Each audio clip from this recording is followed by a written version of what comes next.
하나님 말씀 보겠습니다. 고난주간이라요.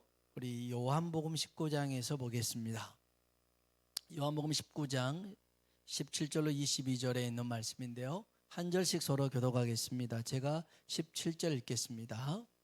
그들이 예수를 맡음에 예수께서 자기의 십자가를 지시고 해골, 히브리 말로 골고다이라 하는 곳에 나가시니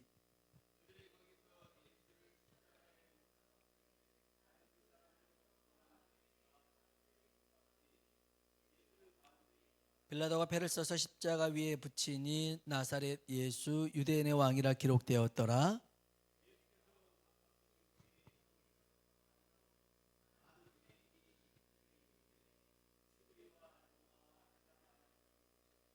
유대인이 대제사장들이 빌라도에게 이르되 유대인의 왕이라 쓰지 말고 자칭 유대인의 왕이라 쓰라 하니 빌라도가 대답하되 내가 쓸 것을 썼다 하니라. 아멘. 서로 인사합시다. 하나님의 은혜가 당신에게 임하기를 원합니다. 하나님의 은혜가 당신에게 임하기를 원합니다. 한 번 더 하나님이 당신에게 복 주시기를 원합니다. 하나님이 당신에게 복 주시기를 원합니다. 아멘. 종료주일날 예수님께서 예루살렘 가시고요.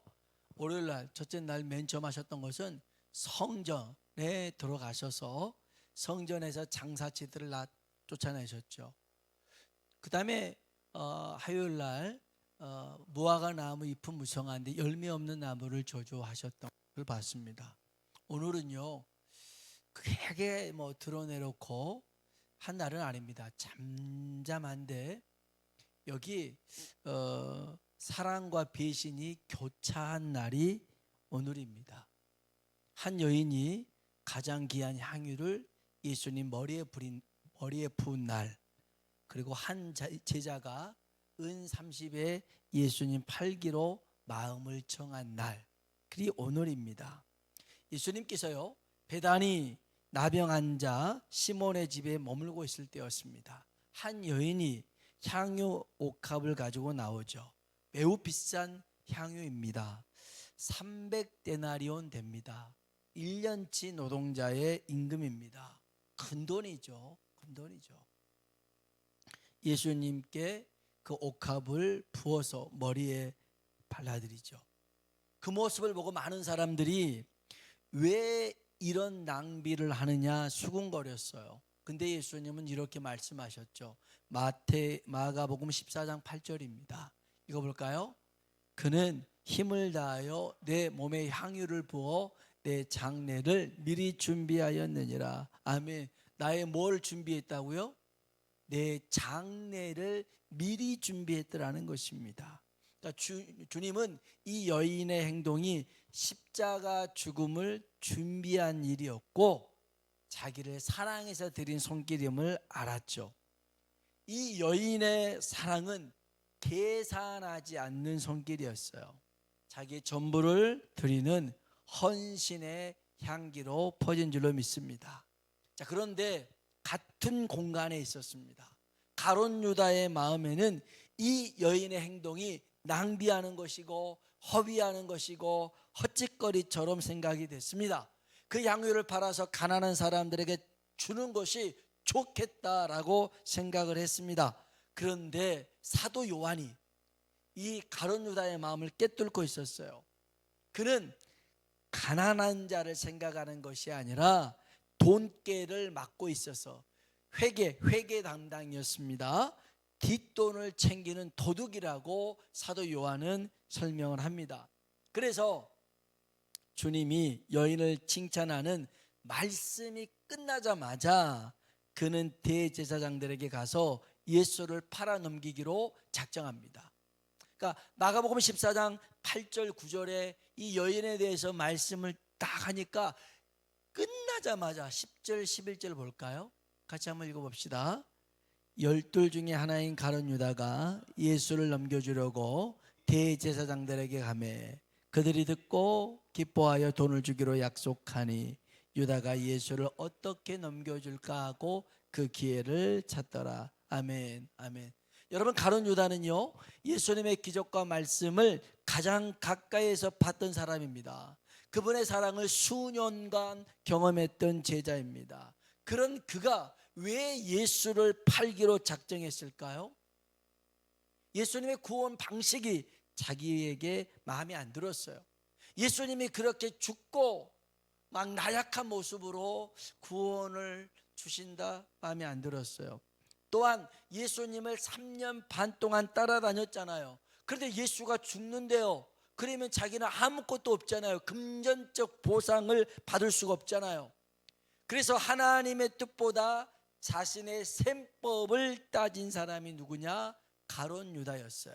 이 여인은 자기의 셈법을 따지지 않았어요. 주님을 사랑하기 때문에 그냥 부었는데, 야 이거 안 되겠는데, 헛짓거리했는데, 야 이거 이러다가 빈털터리겠어 하고 은 30에 예수 팔 생각을 합니다. 여기서 우리는 한 가지 질문할 수 있어요.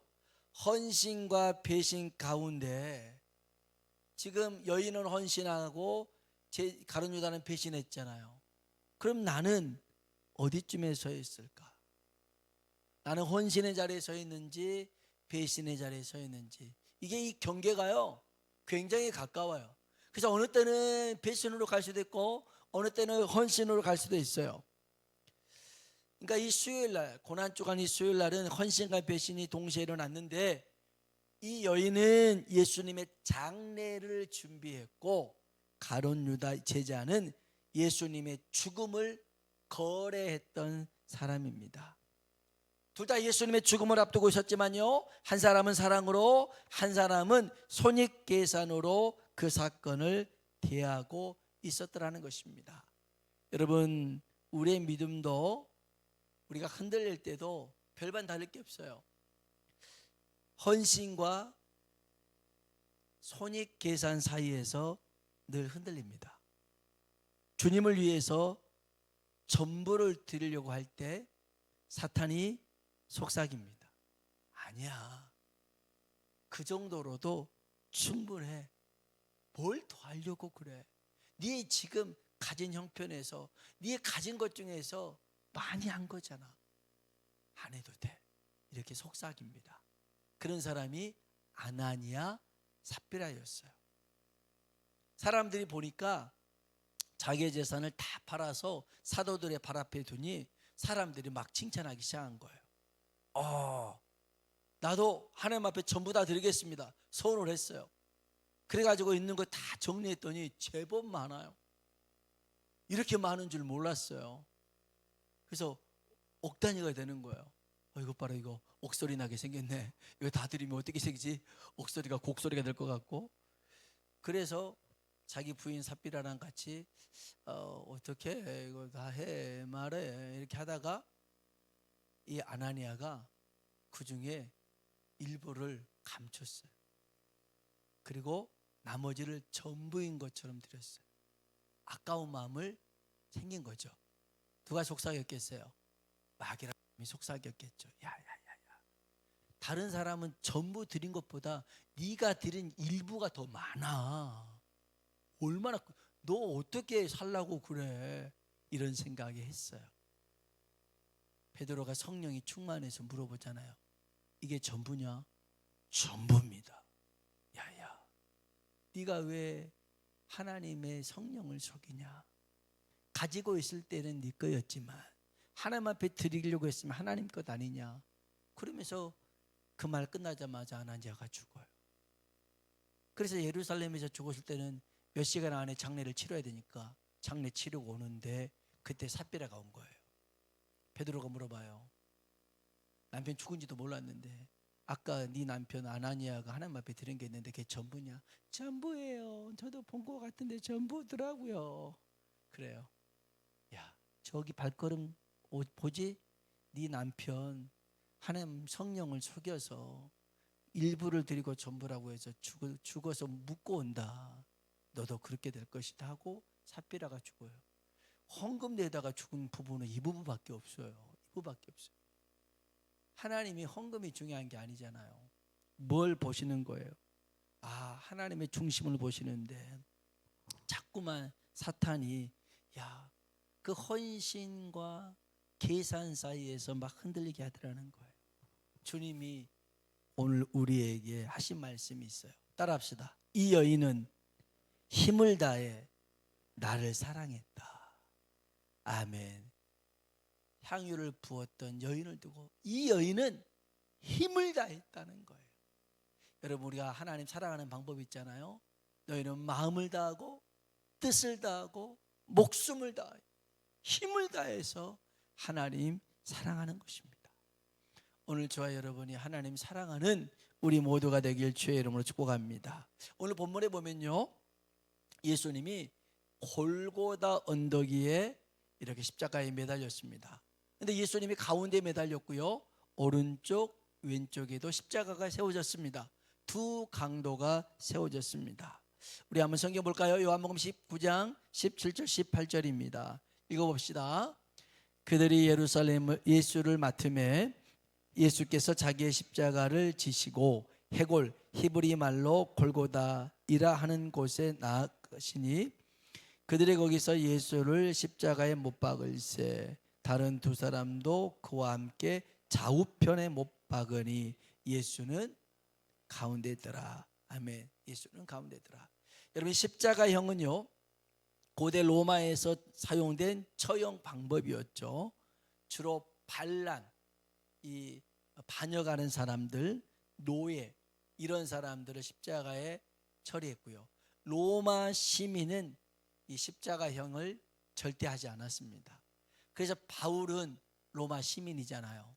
다른 제자들은 십자가를 지고 베드로도 거꾸로 지고 죽었고 또 안드레도 그렇게 죽었지만 바울은 십자가를 질 수가 없어요. 로마 시민이니까. 그래서 바울의 목을 참수합니다. 죽음이 좀 달랐어요, 로마 시민은. 근데 이 십자가형은, 이 형벌은 극도로 고통스러운 형벌입니다. 최대한 죽지 않게 인간의 정신적 한계를 체감시키고 숨을 끊는 가장 잔혹한 형벌이 십자가 형벌이었습니다. 정말 죽고 싶어도 죽을 수 없는 고통이 이 십자가 형벌인데 이걸 공개적으로 처형을 합니다. 그래서 경고하는 거예요. 혹시라도 또 반란하거나 황제에 대해서 거역하면 이렇게 처리하겠다라고 경고의 메시지를 던진 겁니다. 자, 오늘 보면 먼저 생각해야 될 십자가가 있습니다. 중앙에 있는 예수님의 십자가입니다. 이 십자가의 의미가 있습니다. 이 십자가는 모세가 광야에서 들었던 장대에 매달린 놋뱀과 같다. 여러분, 불뱀에 물린 자들이 이 놋뱀을 쳐다본 즉 어떻게 되었을까요? 한번 따라합시다. 쳐다본 즉 살더라. 아멘, 아멘. 여러분, 주님의 십자가는 구원의 십자가인 줄로 믿습니다. 어떤 십자가라고요? 구원의 십자가입니다. 주님이 이 십자가 지기 전 3년 전에 니고데모를 만났어요. 그러면서 니고데모에게 분명히 하신 말씀이 요한복음 3장 14절로 15절에 있는 말씀입니다. 읽어볼까요? 모세가 광야에서 뱀을 든 것 같이 인자도 들려야 하리니 이는 그를 믿는 자마다 영생을 얻게 하려 하심이라. 아멘, 아멘. 우리에게 영생을 주는 십자가, 이 십자가가 구원의 십자가인 줄로 믿습니다. 여러분, 주님의 십자가는요, 죄로 죽을 우리 대신 죽은, 따라합시다, 대속의 십자가. 어떤 십자가라고요? 대속의 십자가. 대신 죽은 대속의 십자가입니다. 구약의 율법 중에요, 기르는 짐승이 사람을 물거나 사람에게 피해를 줬을 때 그 짐승을 죽이거나 아니면 돈으로 배상하는 방법이 있습니다. 그러니까 지금도 뭐 집에 반려동물들 키우잖아요. 뭐 개도 키우고 고양이도 키우고 악어도 키우고 사자도 키우잖아요. 이게 반려동물 키우는데 이 개가, 강아지가 앙앙앙 하다가 물었어요. 그럼 이 알을 죽여야 돼요. 그런데 같이 산 세월이 많잖아요. 그러니까 돈으로 배상을 할게요. 이렇게 하는 게 율법입니다. 그런데 잘 들어보세요. 어떤 사람이 이 개를 죽이는 대신에 내 목숨을 내놓겠소, 내가 죽겠소, 이렇게 말한다면 굉장히 황당하겠죠. 아무리 개를 사랑한다고 해도 내 목숨을 내놓겠습니다, 야를 살려주십시오, 이럴 수는 없잖아요. 여러분 그럴 수 있나요? 저는 그렇게 못하겠네요. 근데 이보다 더 황당하고 미친 일이 있습니다. 무슨 일이냐면, 이 우리 개가 잘못했는데 내가 이 개를 위해서 내 아들의 목숨을 내놓을게요. 자기 목숨도 아니라 내 아들의 목숨을 내놓을게요. 이게 말이 되는 소리입니까? 아니, 개 살리고자 우리 큰딸을 죽일게요, 되겠어요? 안 되겠죠. 말도 안 되는 소리입니다. 그런데 우리 주님이 십자가에서 이런 일을 하셨더라는 거예요. 하나님 아버지께서 우리 죄를 대신해서 독생자 예수 그리스도를 십자가에 죽게 하심으로 우리 죄를 용서하신 줄로 믿습니다. 이거는 정말 황당하고 이해할 수 없는 일들. 정말 저 천사들이 하나님 미치셨어요? 무슨 이런 결정을 하십니까? 저깟 사람을 위해서 어떻게 예수님을 십자가에 못 박아 죽게 하실 수 있습니까? 그냥 죽여버리시고 다시 만드세요 라고 얘기할 수 있었을 거예요. 그럼에도 불구하고 하나님은 정말 말도 안 되는 우리를 죄를 대신하기 위하여 예수님을 십자가에 죽게 하고 우리의 죄를 사하시고 우리를 하나님의 자녀 삼아 주신 줄로 믿습니다. 이게 요한일서 4장 9절로 10절에 나옵니다. 같이 한번 읽어봅실까요? 하나님의 사랑이 우리에게 이렇게 나타난 바 되었으니 하나님이 자기의 독생자를 세상에 보내심은 그로 말미암아 우리를 살리려 하심이라. 사랑은 여기 있으니 우리가 하나님을 사랑한 것이 아니요 하나님이 우리를 사랑하사 우리 죄를 속하기 위하여 화목제물로 그 아들을 보내셨습니다. 아멘. 예수님을 화목제물로 대신 십자가에 죽게 만들었더라는 것입니다. 왜 이런 일을 하나님이 하셨을까요? 하나님이 우리를 사랑하시기 때문인 줄로 믿습니다. 그래서 주님의 십자가는 따라합시다. 사랑의 십자가다. 어떤 십자가라고요? 사랑의 십자가입니다. 첫 번째는 구원의 십자가, 두 번째는 대속의 십자가, 세 번째는 사랑의 십자가인데요, 주님의 사랑은 아가페적인 사랑입니다. 아가페 들어보셨죠? 조건이 없습니다. 무조건적인 사랑이 바로 예수님의 사랑입니다. 예수님이 십자가에 죽으셨을 때 우리에게 어떤 조건을 걸거나 어떤 걸 행하거나 그러지 않았습니다. 우리가 죄인 되었을 때, 원수 되었을 때에 예수님께서는 우리 죄를 위하여 십자가에 죽으신 줄로 믿습니다. 이게 성경이 얘기하고 있는 거예요. 우리가 구원받기 위해서 10계명을 지키고 613개의 율법을 지켜서 구원받는 게 아니에요. 나를 사랑해서 이처럼 십자가에 죽기까지 나를 사랑하시고 포기하지 않는 그 예수를 믿기만 하면 된 줄로 믿습니다. 믿음으로 말미암아 주님의 은혜와 사랑이 임한 것이죠. 이 십자가에다가 빌라도가 유대 나사렛 예수 유대인의 왕이라고 명패를 붙였어요. 대제사장들이 찾아와서 항의합니다. 저 떼주세요.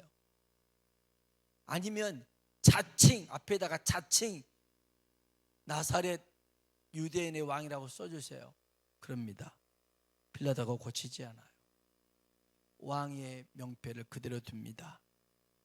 이게 예수님의 십자가였어요. 두 번째요, 예수님 좌우편에 있는 강도들의 십자가가 있어요. 처음에는 두 사람 다 예수님을 욕하고 비방했어요. 성경 봅시다. 마태복음 27장 44절입니다. 같이 한번 읽어볼까요? 함께 십자가에 못 박힌 강도들도, 아멘. 아니, 강도들이 왜 예수님 욕합니까? 대제사장들이 또 사람들이 예수님을 향해서 조롱합니다. 야, 네가 그리스도라며? 하나님의 아들이라며? 내려와 봐. 너를 구원해 봐. 너도 구원 못하면서 어떻게 다른 사람을 구원하냐? 이 말을 듣고 함께 있었던 강도들도, 야, 네가 그리스도야? 우리도 구원해 봐. 이런 식으로 예수님을 조롱하고 비방하고 욕했습니다. 그런데요, 십자가를 당하는, 십자가의 고난 속에서 예수님을 본 한 강도의 마음이 열렸습니다. 생각이 바뀌었습니다. 자신들은 사람들을 욕하고 저주하고 위협했는데 예수님은 자신을 못 박는 사람도 용서합니다. 욕하는 사람에게, 저주하는 사람에게 싸우지 않습니다. 오히려 그들을 위해서 기도하십니다.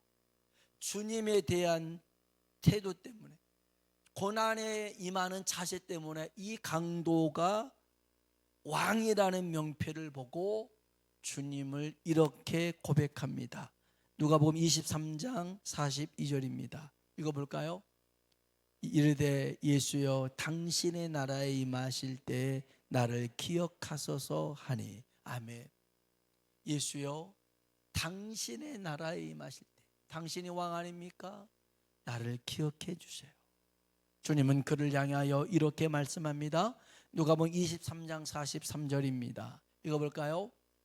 예수께서 이르시되 내가 진실로 너에게 이르노니 오늘 내가 나와 함께 낙원에 있으리라 하시니라. 아멘.